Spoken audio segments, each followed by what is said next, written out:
परमेश्वर पिता है, वो हमारे घर को क्या करेगा? बसाता है। उसकी उसकी ये इच्छा है। और जो बंधुआई में पड़े हुए लोग हैं उनको क्या करना चाहता है? संपन्न। और यहां पर सही भाषा में लिखा है सूखी भूमि पर रहना पड़ता है। हठीलों को सूखी भूमि पर रहना पड़ता है, पर बंधुआई, जो बंधुआई में पड़े हुए लोग हैं उनको परमेश्वर क्या करता है? भाग्यवान करता है, उन्हें छुड़ा लेता है। आमीन बोलिए। परमेश्वर अनाथों का घर बसाता है और बंधुओं को छुड़ाकर भाग्यवान करता है, संपन्न करता है। परंतु हठीले लोगों को सूखी भूमि में रहना पड़ता है। बोलो हठीले लोगों को, हाथ उठाकर बोलो, हठीले लोगों को सूखी भूमि पर रहना पड़ता है। किसको? हठीले लोग। हठीले लोगों को, और सही शब्दों में कहें घमंडी लोगों को, जो घमंड से हैं, जो पाप के साथ मित्रता करते हैं, व्यभिचार के साथ संगति करते हैं, पाप और श्राप में जीते हैं, उनको सूखी भूमि मिलेगी। लेकिन यदि आप पाप और श्राप से बाहर आ रहे हैं तो आप संपन्न होंगे। वो आपको संपन्न करेगा, आपको भाग्यवान करेगा, आपका घर बसा देगा। आमीन। ये है ना रोचक बात? इसलिए हम याद रखो कि हम जिस बात को सोच रहे हैं और जिस बात को पढ़ रहे हैं वो हमारे लिए एक प्रतिफल है, हमारे लिए एक छुटकारा है। आमीन। और यदि हम इसको पढ़ रहे हैं तो याद रखो क्या लिखा है कि वो घर बसाएगा तो बसाएगा, भाग्यवान करेगा तो करेगा। पर हठीले लोगों के लिए सूखी भूमि है, पर नम्र लोगों के लिए हरी भरी भूमि है। आमीन आमीन। उस अभ्यास को खो नहीं। कितने लोग सुबह प्रार्थना किया? आज आप लोगों ने सुबह प्रेयर किया? ठीक है, बहुत अच्छा। आपने सुबह प्रेयर किया, और जब आप घर, चर्च से जब घर जाते हैं तो आपको भी शाम को समय क्या करनी है? धन्यवाद के साथ प्रार्थना करनी। प्रभु आपने मुझे दिन भर संभाल के रखा, मेरी सारी ज़रूरतों को पूरा किया, मुझे धोखे से बचाया, एक्सीडेंट से बचाया, पाप से बचाया, व्यभिचार से बचाया। धन्यवाद पिता। प्रभु मुझे शाम को भोजन दिया, धन्यवाद। मुझे घर वापस लेके आया, धन्यवाद। आमीन। इस तरह आप शाम की प्रेयर को संपन्न कर सकते हैं। आमीन कहिए आप।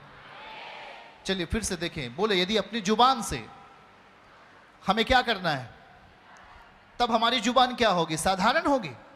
जब आपकी जुबान मसीह से जुड़ जाएगी तो आपकी जुबान क्या होगी?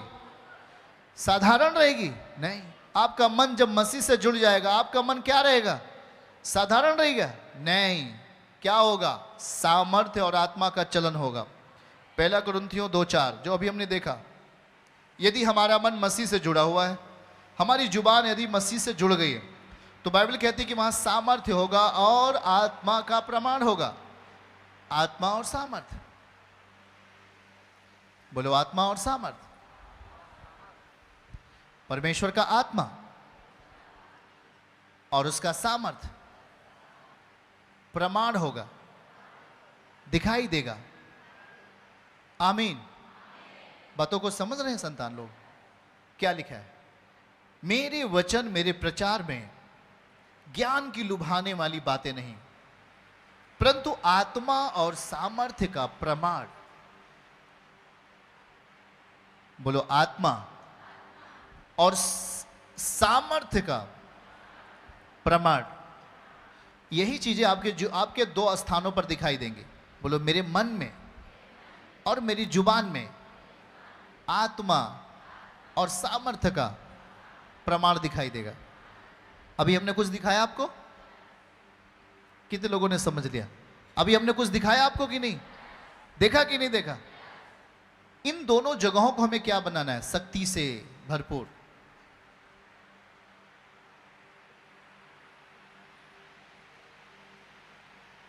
जिस लेवल पर आपको विश्वास दिया गया, उस विश्वास को उसी लेवल पर आपकी प्रार्थनाएं होनी चाहिए। जैसे कि उदाहरण के लिए अगर आप पहली बार आ जाए हैं तो आपको लगता है कि प्रभु प्रार्थना करने से सब कुछ मिल जाता है, तो आज मैं 24 घंटे प्रार्थना करूंगा। आप पहली बार आए हैं, आपने अपने लेवल से बहुत ऊंची प्रार्थनाओं को करने की उम्मीद रखी, आप नहीं कर सकते। आप पहली बार आकर 24 घंटे या 10 घंटे या 5 घंटे प्रेयर नहीं कर पाएंगे। यदि आप करने के लिए बैठते भी हैं तो शायद आप डिस्टर्ब हो जाएं, आपका दिमाग फट सकता है, आप बेहोश हो सकते हैं। इसीलिए बाइबल कहता है कि विश्वास परिमाप के अनुसार सौंपा गया है। उस विश्वास के अनुसार आपकी प्रेयर होनी चाहिए। जब विश्वास आपके अंदर आता है, परिमाप आता है, परमेश्वर की ओर से मिलता है। और जब उस विश्वास पर आप प्रार्थना करते हो, आप उस विश्वास के परिमाप के अनुसार संपन्नता को भी देखते हो। मतलब अगर परिमाप आपका 10% है और आप 20% प्रार्थना कर रहे हैं, तो कहीं ना कहीं आप उतावलेपन को शामिल कर रहे हैं अपनी प्रेयर में। मैं एक ऐसे लोगों के बारे में बता रहा हूं कि जो कि धोखा खा गए, उन्होंने अपने दिमाग को सुझा दिया, उनका दिमाग सूज आया, उनका मन उसी दिन से हताश निराश होकर के उन्होंने फिर से दूसरा दिशा को अपना लिया। आपको मसीह में धैर्य के साथ जीना है। आप यदि अभी विश्वास करते हैं या आज पहली बार विश्वास करते हैं तो आप चिंता मत करो। आप में जैसे जैसे फेथ बढ़ेगा, जैसे जैसे परिमाप बढ़ेगा, वैसे वैसे आपके अंदर का प्रार्थना करने की उम्मीद भी बढ़ती जाएगी। सुनो, बढ़ती जाएगी। क्योंकि यदि आप ये चाह लो, कुछ लोगों ने सोचा कि हाँ भाई जाओ, वो शक्ति है, मुझे भी शक्ति वही चाहिए करके, और शायद उन्होंने 10 दिन के लिए उपवास रख लिया, 5 दिन के लिए उपवास रख लिया। शायद कभी उन्होंने ऐसा कुछ परिमाप को बारे में ज्ञान नहीं है, पर वो कहीं ना कहीं धोखा खा गए। इधर अभी तो नहीं, 1 साल 1.5 साल पहले मैंने कई ऐसे विश्वासियों को रोका जो मेरी चर्च की अगुवाई में कुछ भी नहीं था। वो अपने आप से कह रहा है मुझे 40 दिन उपवास रखना है। कहीं से वो आया था, उसने कहा कि मुझे किसी ने कहा कि 40 दिन उपवास रहो, चंगे हो जाओगे। मैंने कहा तू 40 दिन अगर उपवास रहेगी बिटिया, तू मर जाएगी। उपवास तू जिंदा तो छोड़ दे। और उसकी ये हालत हो गई थी कि अगर वो और रहती 2-4 दिन तो वो मर सकती थी, हॉस्पिटल जा सकती थी। मैंने एक नहीं 2-3 लोग ऐसे, एक भाई को मैंने, वो इधर नहीं आता था लेकिन हमें सूचना मिला तो वो कोई इधर लिवा के आया। 40 दिन उपवास रहने के बाद मौन धारण उपवास रख लिया। 40 दिन किसी से बोलना नहीं। 40 दिन क्या, उसे 20-25 दिन के अंदर वो आदमी पागल हो गया। घर के अंदर बंद रहा, अपने माता पिता से, अपने भाई से, किसी से नहीं बोल रहा था, और वो पूरी तरीके से पागल हो चुका था।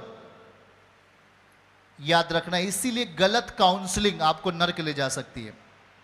और इसीलिए आपको कहा जाता है कि आप स्पिरिचुअली जहां से मजबूत हो रहे हो वहीं बने रहो। कोई आपको बोल दिया 40 दिन फास्टिंग रहो, और तुम दवा खाते हो, या कोई बहन है जिसके गर्भ में संतान है, 40 दिन फास्टिंग रहकर क्या करेगी? खुद मरेगी और अंदर का बच्चा भी मर जाएगा। इसमें परमेश्वर आपका साथ नहीं देगा। आपने किसकी काउंसलिंग ली है, किसकी राय ली है, वो आपके जीवन में बुरा बन जाएगा, आपके लिए जहर बन सकता है। इसलिए हमेशा याद रखो कि वो हादसा उधर हो गया, इसलिए वो बात हम आपको बता रहे हैं। सही काउंसलिंग चलो, सही दिशा में। इसलिए जब चर्च आपको कहता है कि आपको 1 दिन उपवास रखना है तो 1 ही दिन रहना है, बाकी शाम को खाना खा लेना है, कोई दिक्कत नहीं। या किसी बहन के गर्भ में संतान है और उसको किसी ने कह दिया भाई चल 15 दिन उपवास रख ले। आपने चर्च की नहीं सुना, अपने लीडर की नहीं सुना, अपने अगुवे की नहीं सुना। किसने कहा? जिसने भी कहा हो, पर आप संकट में पड़ेंगे। यह नहीं कि परमेश्वर आप पर खुश हो जाएगा आप उपवास में हो। आप रूल समझो, परमेश्वर कभी नहीं चाहता कि आपकी हड्डियां सूखे आप मर जाओ। लेकिन प्रभु जो अनाउंस करता है, प्रभु जो आपको बताएगा, काउंसलिंग देगा चर्च में, वो आपको फलवंत करेगा।